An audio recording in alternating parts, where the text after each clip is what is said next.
పార్వతీపురం మన్యం జిల్లా కురుపా మండల గిరిశిఖర గ్రామాలలో అటవీ ఏనుగులు సంచరిస్తున్నాయి. ఈ మేరకు తులసి గ్రామ సమీప వరి చేలను ధ్వంసం చేస్తున్నాయి. అలాగే కొండపోడులో గిరిజన రైతులు వేసిన అరటి, మొక్కజొన్న, రాగులు తదితర పంటలను నాశనం చేస్తూ ఆర్థికంగా నష్టం కలిగిస్తున్నాయి. చేతికి అందొచ్చే పంటలు ధ్వంసం చేయడంతో స్థానిక గిరిజనులు లబోదిబోమంటున్నారు.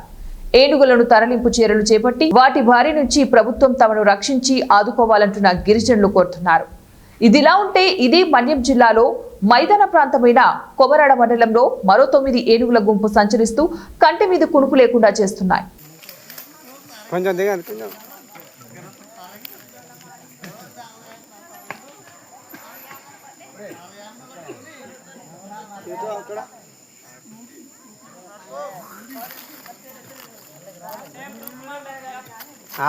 రాకపోవడమే ఇది రావట్లేదు. బాను పో బాను రాసి కప్పని